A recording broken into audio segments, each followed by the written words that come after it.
अस्सलाम वालेकुम class, hope you are doing well. तो लास्ट टाइम मैंने आपको क्वेश्चंस 2 शॉर्ट क्वेश्चंस आपको मैंने करवाए थे।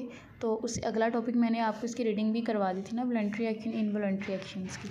तो अब हमने ना इसका कॉपी वर्क करना है। तो आपने नेक्स्ट अपनी वैसे ही जैसे क्लास में आप अपनी कॉपी रेडी करते थे वैसे ही करनी है करके। तो आपका ये है एक्सरसाइज का आपका होगा शॉर्ट क्वेश्चंस। इसमें से हमने रिसेप्टर्स एंड इफेक्टर्स करना है एक आपने ये, उसके बाद है सेंसरी एंड मोटर न्यूरॉन्स करना है आपने।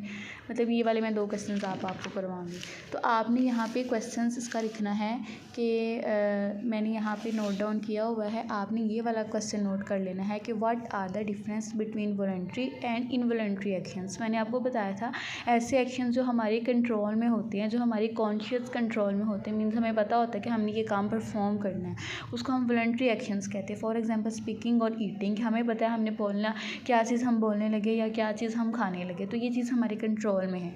उसके बाद आता है इनवॉलंटरी एक्शन। इनवॉलंटरी एक्शन का वो मतलब होता है कि जो एक्शंस हमारे कंट्रोल में नहीं होती, हमारे मतलब हमसे सडनली हो जाते हैं। जैसे कि the body actions which are perform without involvement of thinking. इसमें हमारी सोच क्या है इन्वॉल्व नहीं होती, बगैर सोचे समझे जो हमसे एक्शन। फॉर एग्जांपल हमारी हार्ट बीट है, हमें नहीं पता या हम उसको बिल्कुल भी हम उस पर फोकस नहीं करते, लेकिन वो कॉन्टीन्यूसली हो रही है, वो हमारे कंट्रोल में नहीं है। ब्लिंकिंग ऑफ आइज़, हमें नहीं पता हमारी आइज़ कितनी बार ब्लिंक कर जाती है, तो ये भी इनवॉलंटरी एक्शन है। ठीक है, तो आपने ये वाला नोट डाउन करना है, ऊपर क्लास वर्क मेंशन करके या जो भी आपने लिखना है उसके सेम जैसे आप क्लास में काम करते थे वैसे ही आपने करना है। उसके बाद आपका अगला क्वेश्चन आता है what are the difference between receptors and effectors.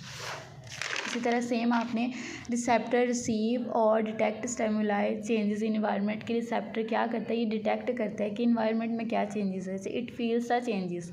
For example eyes years, ठीक है, तो हमारी आइज़ चेंजेस को देखती हैं। और नेक्स्ट हमारे पास आता है अफेक्टर्स। अफेक्टर्स क्या करता है, प्रोड्यूस अ रिस्पॉन्स और एक्शन। जो चीज़ यहाँ पे हमारे ब्रेन ने रिसीव कर लिया, अब उस पर कैसा रिस्पॉन्स प्रोड्यूस करना, वो चीज़ अफेक्टर का काम है। इट डू द एक्शंस, ठीक है, उसने चेंजेस को फील कर लिया कि ये चेंजेस आ गई हैं, अब हमने उस चेंजेस के अकॉर्डिंग कैसे रहना है या कैसे काम करना है, इट एक्शन करना है, वो अफेक्टर्स का काम होता है। इसमें आ जाता है फॉर एग्जाम्पल मसल्स, ग्लैंड्स, ठीक है, ये आपने कॉपी पे नोट करना है। फिर आपका आता है short question sensory neurons and motor neurons. Sensory neurons ऐसी neurons carry messages from the receptor to the brain.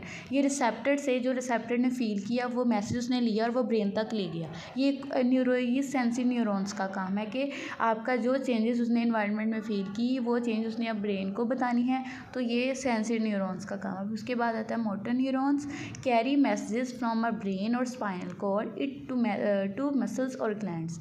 It, उसके बाद यहाँ पे it gives message to the brain. अब इसने मैसेज लिया और ब्रेन को पहुँचाया। It takes message from the brain, इसने मैसेज लेना है ब्रेन से, फिर उसने ओवरऑल बॉडी में हमें ये मैसेज देना है।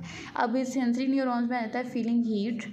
उसके बाद आपने मोटर न्यूरॉन्स के एग्जांपल में लिखना है मूविंग योर हैंड और लेग्स, ठीक है। तो आपने ये 3 शॉर्ट क्वेश्चन जो है वो आपने अपनी कॉपी पे नोट डाउन करने हैं, ठीक हो गया।